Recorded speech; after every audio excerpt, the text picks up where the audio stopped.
Fishing करते हुए एक फिशरमैन के जाल में एक लड़की अटक जाती है।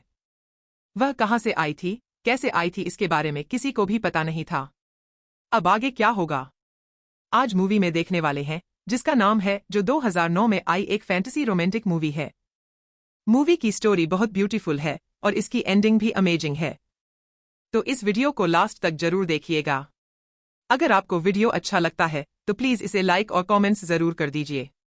मूवी स्टार्ट होती है और हमें मेन कैरेक्टर सारे क्यूज को देखते हैं, जिसे लोग सर्कस के नाम से बुलाते हैं। सर्कस एक फिशरमैन था जो अक्सर समुद्र में मछली पकड़ने आया करता था। तभी इसके जाल में फिश के अलावा एक लड़की फंस जाती है। वो उसे देखकर बहुत ही ज्यादा सरप्राइज हो जाता है कि आखिर ये यहाँ पर आई कैसे। वो उसके पास गया और उसके नेट को ओपन किया। वह थोड़ा सा हिलडुल रही थी, वह अभी भी जिंदा है और उसके फेफड़ों में पानी भर गया था, तो सर्कस उसे निकालने में हेल्प करता है। वह बेचारी बहुत ही डर चुकी थी, उसको लग रहा था वो ऑलरेडी मर चुकी है, पर सर्कस उसे यकीन दिलाता है कि वो अभी भी जिंदा है।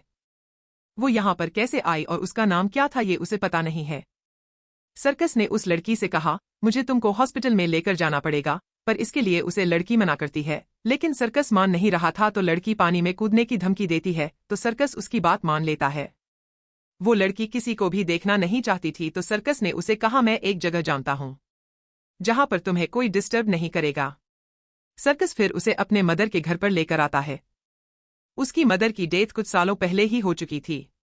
उसे भी अकेला रहना बहुत ही पसंद था, इसी वजह से उस लड़की को यहाँ पर लेकर आया। फिर वो अपना लंच उसे दे देता है। वो जरा लेट हो चुका था और आज उसे अपनी बेटी को डॉक्टर के पास लेकर जाना था, तो वो यहाँ से निकल जाता है। उसकी वाइफ मोरा का और उसका डिवोर्स हो चुका है। उनकी एक बेटी है जिसका नाम है एनी। एनी की किडनी खराब है, तो उसे ट्रांसप्लांट की जरूरत है। जब तक किडनी का मैच नहीं मिल जाता तब तक उसे डायलिसिस से काम चलाना पड़ेगा। इसीलिए सर्कस उसे आज डॉक्टर के पास लेकर जा रहा था। वह आज ऑलरेडी लेट हो गया था, तो वो डॉक्टर से मिल नहीं पाता, लेकिन फिर भी एक नर्स से उसका डायलिसिस कर लेते हैं। और जब ये प्रोसेसर चल रहा होता है तो इसी बीच एनी अपने डर से कहती है, मुझे कोई कहानी सुनाऊं। तो सर्कस अपनी बेटी को एक फिशरमैन की कहानी सुनाता है, जिसमें एक फिशरमैन था जो हर रोज मछलियां पकड़ता था। लेकिन एक दिन उसके फिशिंग जाल में एक खूबसूरत लड़की फंस जाती है। ये सुनकर एनी कहती है, क्या वो सिल्की है जिसके बारे में मैंने चिल्ड्रंस नोवेल में पढ़ा है?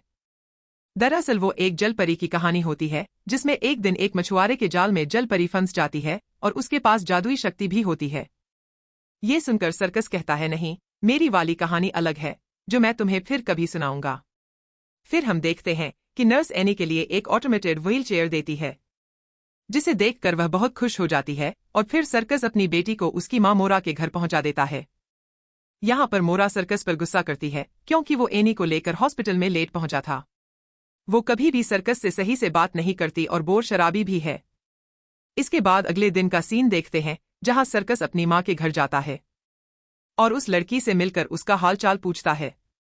इसके बाद अब सर्कस फिशिंग करने के लिए बोर्ड तैयार कर रहा होता है, तो वो लड़की कहती है, मुझे भी अपने साथ लेकर चलो। पर सर्कस कहता है, फिशिंग में लड़कियों को ले जाना बैड लक होता है, और वैसे भी आजकल मेरा बैड लक ही चल रहा है। लेकिन उसके जिद करने पर वो मान जाता है। अगले सीन में हम उन दोनों को फिशिंग बोर्ड पर देखते हैं। तभी सर्कस पूछता है, क्या तुम्हें तुम्हारा नाम याद आया है? वो कहती है, अभी तक तो याद नहीं आया, पर तुम मुझे ऑनलाइन बुला सकते हो। अब सर्कस मछली पकड़ना शुरू कर देता है, लेकिन आज उसे मछली नहीं मिल रही थी। इतने में ऑनलाइन बहुत ही खूबसूरत आवाज में गाना गाने लगती है और सर्कस देखता है कि ऑनलाइन के गाने की वजह से उसे बहुत ही अच्छी मछलियां मिलने लग गई है।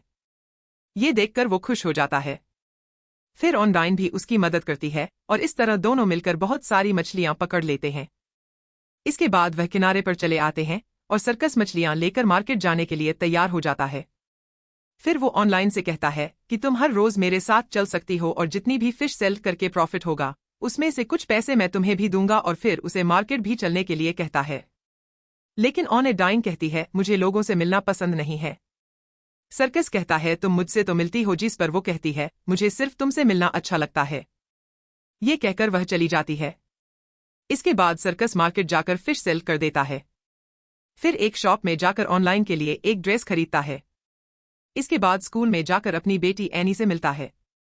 एनी अपने व्हील चेयर से जाने लगती है और सर्कस अपनी गाड़ी से, और ऐसे ही चलते हुए एनी अपने ड्रेस से वो कहानी पूरी करने को कहती है तो सर्कस कहता है वो लड़की फिशरमैन के साथ रहने लगती है और वो सिंगिंग करके अलग अलग फिश को अपने पास बुला सकती है।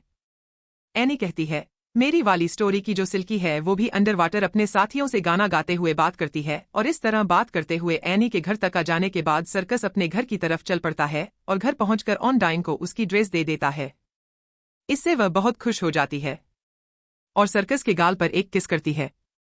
फिर सर्कस पूछता है तुम कितने दिन यहाँ रहने वाली हो, तो वो उल्टा पूछती है मैं कितने दिन यहाँ रह सकती हूँ। कहता है अगर मुझसे पूछो तो मैं चाहता हूँ तुम हमेशा के लिए यहीं पर रह जाओ। इसके बाद सर्कस गाड़ी लेकर कहीं जा रहा होता है, तभी हम वहां एनी को देखते हैं जो अपने ड्र का पीछा करते हुए यहां तक आ गई थी क्योंकि उसे लग रहा था कि शायद उसके ड्र उसे कुछ छुपा रहे हैं।